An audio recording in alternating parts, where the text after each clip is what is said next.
Assalamualaikum warahmatullahi wabarakatuh. Waalaikumsalam warahmatullahi wabarakatuh. Sehat Pak Juni mana?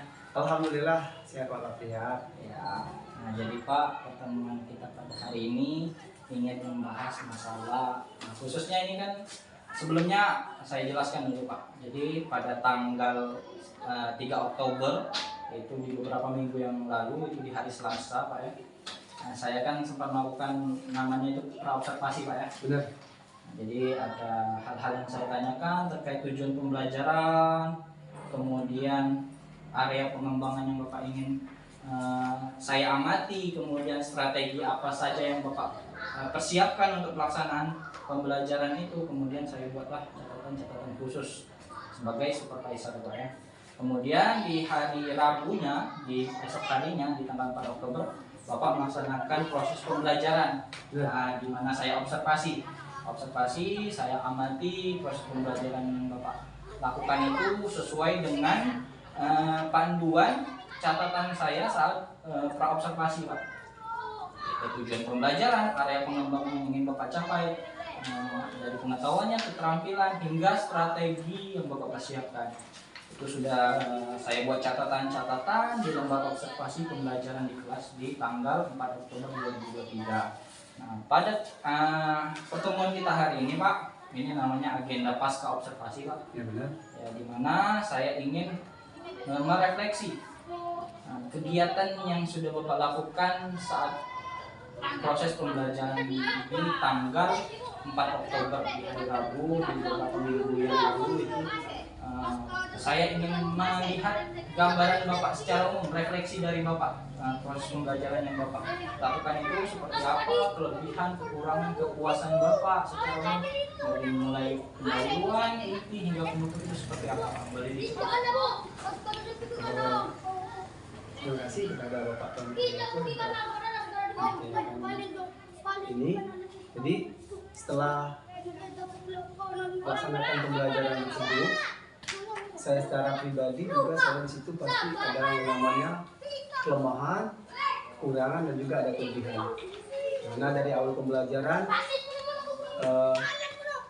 kelebihannya siswa begitu antusias dan aktif mengikuti sebelum mengikuti pelajaran, karena diawali dengan kegiatan-kegiatan sebelum belajar seperti pembuka dengan tidak lupa berdoa, baca sholawat, dan terus dengan menggunakan tepuk-tepuk yang P5 tentang kurikulum merdeka.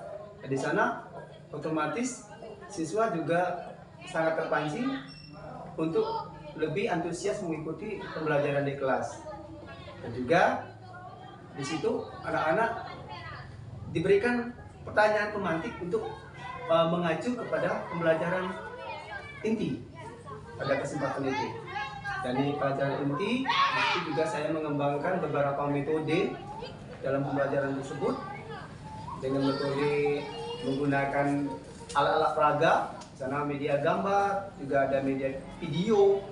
Jadi dari video dan gambar itu anak-anak bisa menelaah, oh ini bentuknya apa yang dinamakan rantai makanan. Kalau hanya mendengar penjelasan dari guru, kira-kira anak itu kurang mengerti. Tapi karena melihat tayangan yang dari video, anak-anak bisa mencerna, oh ini yang dinamakan rantai makanan. Ini ada apa? Konsumen rantai makanan itu ada konsumen 1, 2, dan 3. Anak-anak lebih bisa memahami. Dan dengan adanya itu juga mereka diberikan gambar-gambar, mereka membaca, langsung mereka mencatat. Pas ada tesnya, ya alhamdulillah mereka bisa menjawab semua pertanyaan dengan baik. Namun kendalanya di sini, apa kendala dari kita menggunakan metode dengan video? Ya kendalanya terkadang di desa kita kadang-kadang ya mati lampu, jadi kita tidak bisa menggunakan media pembelajaran yang berhubungan dengan komputer atau laptop. Namun harapan kita kedepannya anak-anak bisa dibekali dengan metode pembelajaran yang lebih mengarah ke dunia IT, sehingga mereka bisa mengerti, oh ini makna dari pembelajaran yang berbasis teknologi digital. Itu harapan kami, dan kami di sini kelemahannya itulah tadi. Jadi mungkin di situ kita sebagai seorang guru, apalagi kami yang baru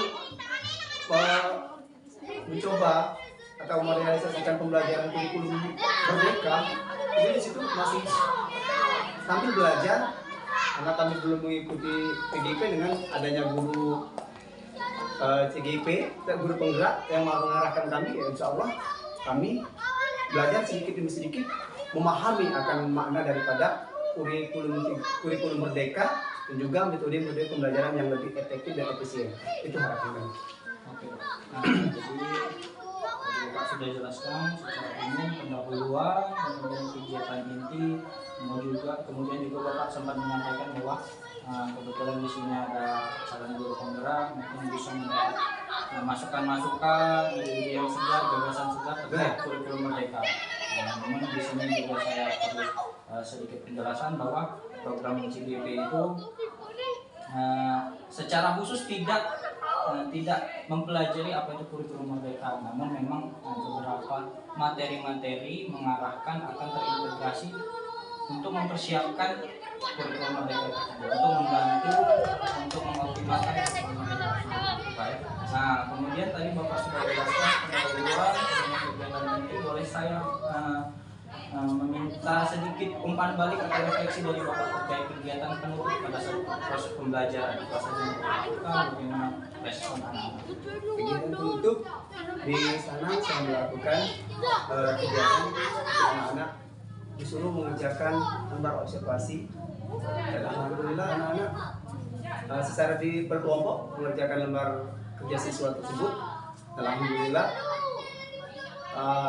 proses pengerjaan lembar kerja siswa itu berjalan lancar dan hasilnya sangat memuaskan. Dan kami juga sama-sama bersama siswa merangkum semua isi materi yang telah disampaikan tadi, sehingga anak-anak tadi bisa lebih memahami secara gamblang materi pelajaran tersebut. Mungkin hanya itu. Oke, tadi saya juga, Bapak sudah juga menjawab sebagian besar proses pembelajaran yang sudah Bapak lakukan, yaitu pendahuluan, inti makan penutup. Ingin ada beberapa hal lagi yang ingin saya tanyakan Pak terkait tujuan pembelajaran yang sudah Bapak sampaikan di minggu lalu hingga pada saat proses pembelajaran. Menurut Bapak itu sudah terpenuhi, sudah tercapai belum dari ketiga tujuan pembelajaran yang pernah Bapak sampaikan di minggu lalu? Dari beberapa mungkin bisa Bapak bacakan kembali. Pada waktu pembelajaran yang tempoh hari dilaksanakan, di sana ada tujuan pembelajaran, ada 3 yang kami rangkum di situ. Siswa mampu mendeskripsikan hubungan tentang makhluk hidup, tentang makanan makanan, dan juga pendidik mampu mengidentifikasi dan juga mendeskripsikan hubungan makhluk hidup pada jaring-jaring makanan di ekosistem yang lebih besar. Nah, di situ kami merasa dengan 3 tujuan pembelajaran di situ dengan waktu yang sangat relatif sangat singkat, karena di situ menuntut berapa kali pertemuan, otomatis di sana belum terlaksana sepenuhnya. Karena kendala apa? Waktu kendalanya. Dan juga mungkin karena kami masih kekurangan, di situ mungkin kami perlu arahan dan bimbingan dari guru penggerak bagaimana cara mengajarkan dengan tepat waktu, tepat sasaran, sehingga kedepannya kami lebih termotivasi untuk mengerjakan hal-hal yang baru. Oke, nanti kita bahas masalah tadi permasalahannya itu bahwa topik tersebut tidak bisa dituntaskan untuk 2 jam pembelajaran itu Pak ya. Nanti kita bahas di akhir percakapan nanti. Namun saya ingin lanjut ke pertanyaan-pertanyaan berikutnya terkait strategi pembelajaran yang Bapak terapkan. Di antaranya ada pembelajaran diferensiasi, ada kompetensi sosial emosional, kemudian dari pembagian kelompok Bapak sempat sampaikan bukan diskusi, kemudian presentasi, kemudian metode yang digunakan berbasis permasalahan, itu kan problem solving. Itu saya minta gambaran Bapak secara umum, apakah semuanya sudah berjalan dengan baik, sudah semua dijalankan, sudah berjalan dengan baik, sudah berjalan dengan optimal atau belum? Secara garis besar pembelajaran yang kami gunakan sudah berjalan dengan optimal, tapi belum sepenuhnya terlaksana. Karena kendalanya di mana? Nah, kita perlu mengarahkan siswa untuk mengerti tujuan pembelajaran kita, terus tuh metode-metode pembelajaran kita yang seperti ini mungkin anak-anak itu belum mengerti dengan metode-metode pembelajaran yang baru. Jadi kedepannya harapan kita harus sama-sama memperbaiki dari kesalahan-kesalahan dan kekurangan tersebut. Di sini kami juga belajar untuk menelaah kurikulum Merdeka ini seperti ini. Ternyata mungkin lebih simpel, tapi karena baru pemula belum adanya BIMTEKnya tentang kurikulum Merdeka, jadi kami cuma berdasarkan pemahaman kami sendiri berdasarkan membaca, juga membuka dari media sosial lain, misalnya dari YouTube, dari Google, hingga di situ kami belum ada prakteknya. Jadi kalau secara teorinya kita tuh kadang-kadang belum begitu detail mengertinya, tapi kalau lebih ke praktek, mungkin kita lebih bisa menangkapnya. Itu. Tadi gambaran yang saya dapat dari Bapak tadi, Bapak sudah berupaya untuk menjalankan semua strategi dan persiapan itu, cuma namun dalam hal ini Bapak merasa belum optimal, betul? Belum. Betul. Dalam pelaksanaannya, karena memang kurikulum Merdeka ini terkategori baru Bapak kenal gitu ya. Nah Pak, dalam hal ini kan di situ ada strategi yang Bapak persiapkan, itu diantaranya pembelajaran berdiferensiasi. Boleh saya sedikit tahu pengalaman Bapak terkait pembelajaran diferensiasi itu seperti apa sih? Dan pada saat pembelajaran itu apa sih yang Bapak sudah terapkan? Dalam pembelajaran diferensiasi itu pada bagian-bagian apa saja? Pada bagian di situ yang kami terapkan di permasalahan yang kita angkat, permasalahan dari kehidupan sehari-hari, permasalahan yang real dengan lingkungan kita, di situ yang diangkat. Jadi di situ anak-anak itu terpancing membuka wawasan sendiri, sehingga bisa, oh ini seperti ini dalam bentuknya pelajaran ini. Harus benar-benar di lingkungan yang nyata. Sebenarnya itu fokusnya lebih tepatnya ke dunia prakteknya. Seperti itu. Mungkin seperti itu. Tadi sudah beberapa pertanyaan saya ajukan juga untuk merefleksi kegiatan pembelajaran yang sudah lakukan. Secara umum juga saya ingin mencari tahu gambaran sejauh mana proses pembelajaran yang sudah Bapak lakukan, tingkat kepuasan Bapak, tingkat pemahaman Bapak, khususnya pada pembelajaran berdifferensiasi, KSE dan hal lainnya, dan juga pemenuhan dari tujuan pembelajaran. Nah, baik Pak, saya akan coba menanggapi dari hasil observasi saya Pak. Siap. Saat proses pembelajaran yang Bapak lakukan di hari Rabu tanggal 4 Oktober 2023 itu Pak ya. Siap. Jadi Bapak boleh sambil membaca catatan kecil. Ya. Secara umum saya amati proses pembelajaran yang sudah Bapak lakukan itu sudah sangat baik. Kenapa saya sudah bilang sudah sangat baik?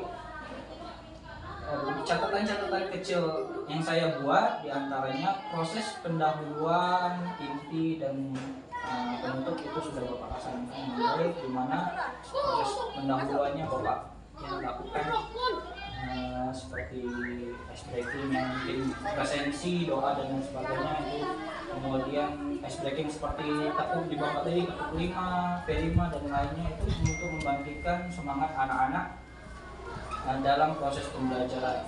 Kemudian juga di mana juga saya amati untuk melakukan doa, di mana itu sudah terintegrasi itu bahasa ringan yang mudah kita serap, kita pahami, itu maksudnya terintegrasi itu tersisipkan dari kegiatan-kegiatan pembelajaran kita. Nah, di mana doa itu diantaranya untuk membentuk, untuk memasukkan, untuk mengintegrasikan pembelajaran KSE.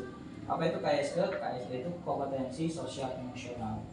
Itu Pak, diantaranya dalam berdoa, kemudian diantaranya juga menanyakan kabar anak-anak, perasaan anak-anak. Itu jadi untuk mengatur, untuk membentuk kesadaran diri anak dalam proses pembelajaran yang akan kita mulai dari pendahuluan hingga inti dan penutup. Itu tujuan dari pembelajaran KSE. Itu Pak ya. Kemudian catatan-catatan saya juga Bapak sudah melakukan pembelajaran, untuk tujuan pembelajaran dulu saya sampaikan. Dalam hal ini dalam sisi pengetahuan Bapak ini dalam catatan saya itu anak-anak bisa merangkum Pak ya, caranya merangkum hasil diskusi, bahkan hasil presentasi. Kemudian juga dari sisi keterampilan, anak-anak tuh bisa membuat gambar rantai makanan gitu Pak ya. Dan saya amati dari proses akhir pembelajaran, anak-anak sudah bisa menggambar rantai makanan itu sendiri. Dari sisi keterampilan, dan sisi pengetahuan, secara umum anak-anak juga sudah baik, sudah bisa merangkum dari proses diskusi hingga presentasi. Walaupun nanti pada akhir nanti saya akan ada sedikit tambahan-tambahan gitu ya untuk pengembangan. Dan lanjut pembelajaran berdiferensiasi, karena Bapak juga baru mengenal pada tahap awal, itu sudah sangat saya apresiasi. Antusias Bapak untuk belajar pembelajaran diferensiasi hingga penerapan itu sudah bagus.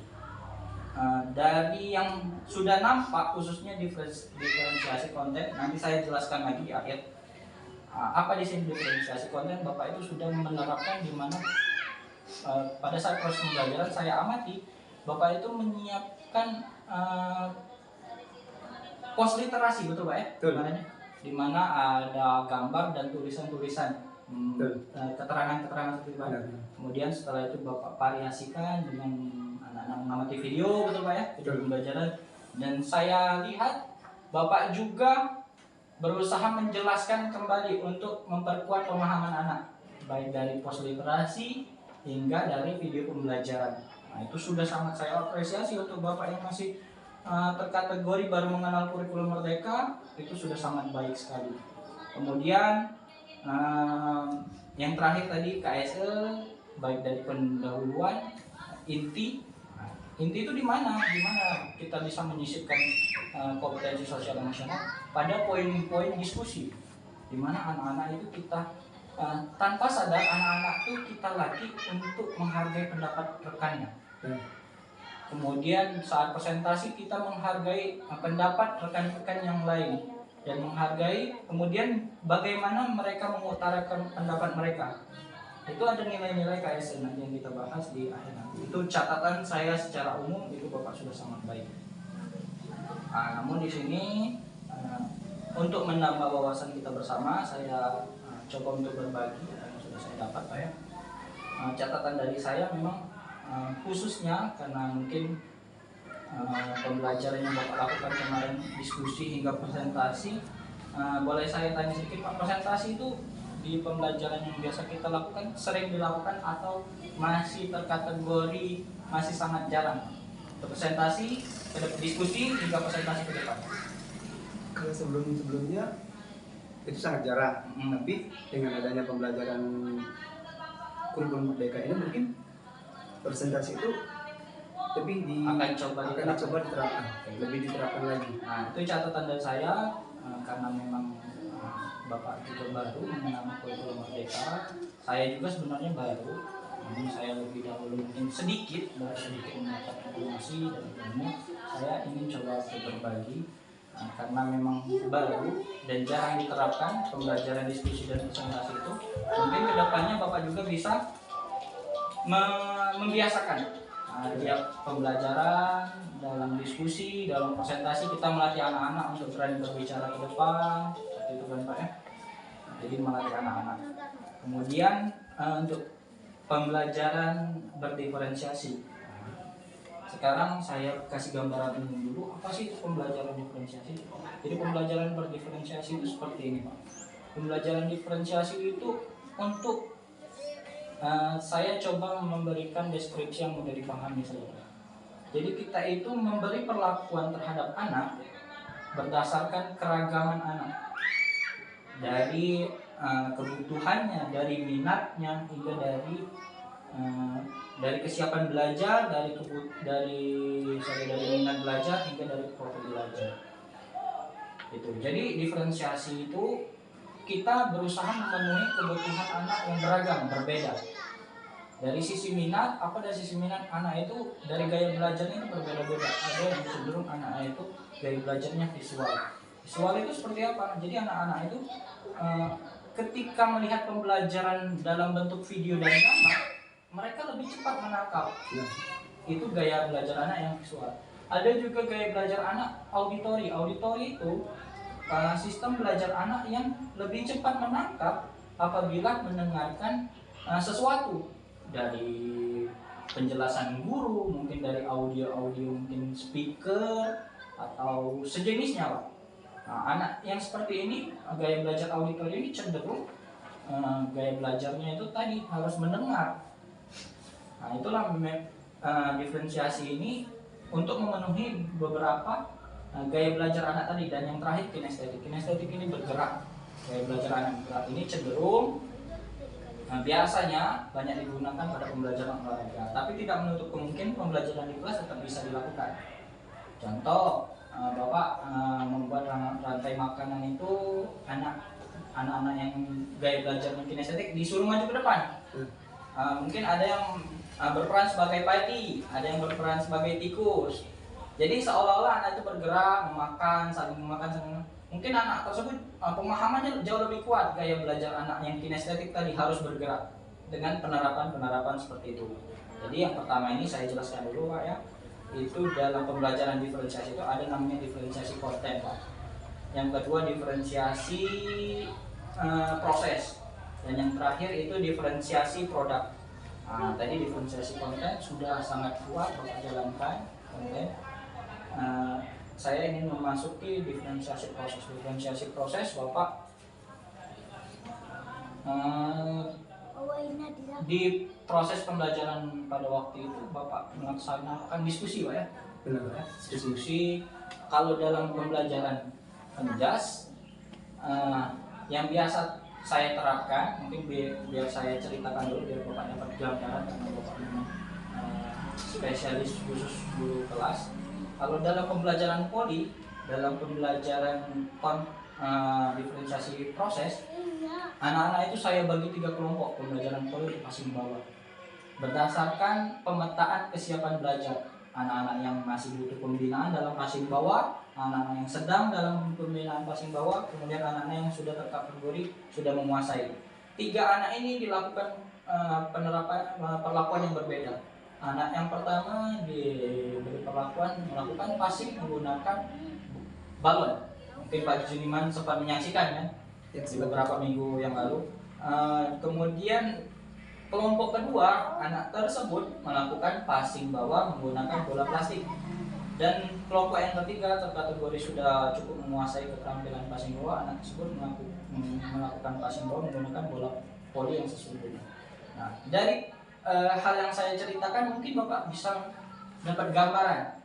Oh, diferensiasi konten yang akan saya lakukan untuk anak-anak khusus pembelajaran rantai makan harus seperti ini nih. Oh, anak-anak yang sudah memiliki pengetahuan yang kuat, sudah bagus, literasi yang bagus, mungkin prosesnya pada saat proses mungkin anak ini bisa sudah berjalan mandiri. Oh, anak yang butuh, yang masih terkategori literasi kurang, pengetahuan dan keterampilan kurang, oh mungkin anak ini butuh pendampingan khusus mungkin, atau mungkin penerapan anak yang sudah menguasai mungkin dalam suatu waktu yang berbeda, anak yang sudah memiliki literasi dan pengetahuan yang baik menjadi mentor barangkali seperti itu, membantu anak-anak yang belum begitu memahami materi atau pemahaman rantai makanan itu. Mungkin bisa Bapak kembangkan nanti sambil berjalan itu Pak ya. Bisa. Kemudian untuk diferensiasi produk, itu hasil Pak. Hasil. Ya, itu terkait hasil. Kenapa diferensiasi produk? Artinya harus beragam juga. Nah, kebetulan topik Bapak ini rantai makanan, jadi Bapak boleh memberi pilihan terhadap anak-anak. Contoh pilihan seperti apa? Contoh dalam rantai makanan, oke anak-anak, atau boleh juga langsung ditunjuk dalam arti Bapak sudah memiliki catatan-catatan berdasarkan hasil asesmen diagnostik, pemetaan kesiapan belajar anak dan minat belajar anak. Contoh anak yang sudah menguasai pengetahuan yang baik, literasi yang baik, atau pengetahuan yang baik, anak-anak tersebut dikasih penugasan yang sifatnya rangkuman tulisan, atau diketik atau dikirim, ditandai di sosial media, atau anak-anak yang memiliki minat atau gaya belajar yang suka visual, suka menggambar, anak-anak cukup menggambar rantai makanan. pakai karton atau ditugaskan berkelompok bisa jadi, bisa Bapak kembangkan. Dan itu dikumpulkan nanti, dikumpulkan. Dan anak yang terakhir mungkin karena dia senang berbicara atau gaya minatnya tadi berbicara, mungkin anak tersebut bisa membuat video sedikit penjelasan singkat. Mungkin tidak perlu lama, kita sesuaikan dengan jenjang tingkatan sekolahnya Pak. Mungkin 1-2 menit. Apa sih itu rantai makanan? Dibuat video. Bagaimana sih gambaran secara rantai makanan? Mungkin Bapak tugaskan mungkin di Facebook SDN kita, SDN 4 Mil Darat atau letak di ini, penugasan seperti itu. Maksudnya diferensiasi produk itu artinya produk yang dihasilkan beragam berdasarkan kesiapan anak dan minat anak. Kesiapan itu dalam arti pemahaman anak, tingkat pemahaman, tingkat literasi, tingkat pengetahuan dari keterampilan anak, potensi anak itu, dan minatnya. Itu dari diferensiasi produk. Nah, dari diferensiasi produk, diferensiasi yang sudah saya jelaskan secara umum, sudah sangat saya apresiasi karena diferensiasi konten Bapak sudah sangat nampak. Nah, yang perlu digarisbawahi pada saat diferensiasi proses, kita gali lagi agar lebih variatif. Proses pembelajaran lebih variatif, kemudian diferensiasi produknya juga mulai diterapkan. Jadi anak-anak yang punya potensi pandai menggambar itu terus terasah, yang baik dalam sisi kinestesiknya juga terasah, yang literasi juga terasah. Jadi itu Pak. Untuk KSK sudah baik, tingkatkan lagi. Mungkin itu Pak catatan saya secara umum. Sekali lagi benar-benar saya apresiasi untuk Bapak yang sudah baru mengenal kurikulum Merdeka, itu sudah sangat baik pemahaman hingga penerapan. Ada tanggapan lagi Pak? Mungkin tanggapan saya setelah mendengarkan penjelasan dari Pak Tommy mengenai pembelajaran ini, kedepannya saya ingin sharing dengan Pak Tommy, berbagi, karena indahnya kebersamaan, saling membagi ilmu yang sudah didapat. Kita saling-saling bersama-sama melakukan yang namanya mungkin sosialisasi atau bimbingan teknisnya secara pribadi. Mungkin oh ini Pak arahnya ke sini, kami kan perlu bimbingan dan arahan. Di situ karena kami masih belum begitu menguasai, jadi kedepannya kami sangat mengharapkan bimbingan dan arahan dari Pak Tommy yang sedikit banyaknya sudah mengenal dan kurikulum Merdeka. Jadi di situ kami sangat mengharapkan bimbingan dan bantuan juga arahan dari Pak Tommy. Itulah harapan kami. Oke Pak. Pak, saya juga akan berusaha seoptimal mungkin. Kebetulan saya juga sebetulnya hampir sama dengan Bapak, memang sama-sama baru belajar. Kebetulan saya saja sedikit lebih dulu mengetahui informasi tersebut, dan saya coba untuk berbagi. Apabila di kemudian hari juga saya mendapatkan informasi terbaru, saya juga akan berusaha untuk sharing dan berbagi baik dengan Bapak, baik dengan guru yang lain, untuk membagikan informasi tersebut, ilmu tersebut, dan untuk menerapkannya gitu Pak ya. Nah, sedikit lagi Pak, ada catatan yang ingin saya buat untuk tindak lanjut Bapak dari pembelajaran hari ini, minggu lalu, tindak lanjut Bapak untuk kedepannya terkait pembelajaran apa yang Bapak rencanakan? Yang saya rencanakan tindak lanjut dari pembelajaran yang kedepannya nanti, saya akan fokus untuk mencari gaya pembelajaran, menggunakan gaya pembelajaran berdasarkan pemahaman siswa dan juga berdasarkan kemampuan intelektual siswa. Minat dan bakat siswa akan saya kembangkan. Oh ini minatnya di mana, ini bakatnya di mana. Jadi di sana mungkin akan saya kelompokkan berdasarkan kemampuan siswa tersebut. Karena selama ini kalau mungkin hanya berdasarkan absensi, berdasarkan jenis kelamin. Namun kedepannya kami akan berusaha untuk mencari pemahaman siswa itu di mana, menggali potensi siswa di mana. Jadi mungkin kami akan mengelompokkan berdasarkan kemampuan, minat dan bakat siswa di situ ke depannya. Jadi yang saya lihat tadi, Bapak ingin tidak lanjut ke depan, Bapak ingin fokus untuk menggali proses pembelajaran, gaya belajar untuk memenuhi minat, gaya belajar siswa, dan kebutuhan siswa. Nah selain itu Pak, ada lagi rencana-rencana lain Pak dilayani selain itu? Rencana ke depan mungkin saya akan mengharapkan kepada siswa mungkin harus banyak-banyak belajar di rumah, mencari materi-materi melalui media sosial, bagaimana sehingga anak-anak itu bisa, oh ini yang hobinya menggambar, oh begini cara menggambar yang benar. Anak-anak yang hobinya mungkin berbicara gini cara membuat konten video yang benar, yang baik menurut KBBI kan. Dan terus mungkin anak-anak ada yang suka menggunakan misalnya bernyanyi mungkin dia bisa mengembangkan bakat dan potensinya. Itu harapan kami, anak-anak disuruh untuk fokus mengasah bakatnya sendiri, mencari bakatnya itu di mana, dan mencari referensi dari mana yang mereka anggap baik itu. Oke, yang kedua tidak lagi yang Bapak harapkan untuk Bapak laksanakan nanti yaitu di mana Bapak akan mengajarkan anak-anak itu untuk belajar tambahan di rumah ya, memanfaatkan teknologi digital gitu, ya, sosial media, baik fitur-fitur yang lain seperti YouTube dan lainnya ya, untuk mencari referensi dalam pembelajaran. Nah, itu sangat baik Pak, karena dimana sesuai dengan filosofi pendidikan Ki Hajar Dewantara, di mana kita tuh harus menuntun kodrat anak juga kodrat zaman. Di mana kodrat zaman kita saat ini era digital itu sudah sangat maju, kita juga harus secara bijak memanfaatkan digital itu. Kita lah yang sebagai pendidik untuk mengarahkan anak-anak, sehingga kemajuan teknologi ini tidak disalahgunakan hanya untuk main game, untuk kesenangan semata. Jadi anak-anak itu sudah mulai diarahkan, manfaatkanlah HP ini untuk media pembelajaran, untuk cari referensi, untuk dijadikan bahan mengumpul tugas. Mungkin buat yang selama ini buat video-video TikTok untuk joget-joget, mungkin bisa anak-anak kumpul tugas melalui konten-konten. Oh, pembelajaran rantai makanan itu seperti ini. Kumpulkan anak-anak, kumpulkan linknya, seperti itu. Ya. Jadi dua catatan saya untuk tindak lanjut Bapak selanjutnya. Harapan saya Bapak dimudahkan untuk menjalankan dua tindakan lanjut ini. Ya, mungkin juga tanya ada kebutuhan atau keperluan, Bapak juga bisa menanyakan untuk sharing sama-sama. Siap, memperlancar tindak lanjut Pak ya. Nah, kemudian dari diferensiasi tadi, khususnya pada saat diferensiasi proses dan produk, lebih diluangkan waktu lagi untuk mencari referensi agar lebih variatif. Baik Pak ya. Ya. Ada lagi tanggapan Pak? Untuk sementara itu mungkin hanya itu. Harapan saya ke depan, saya ingin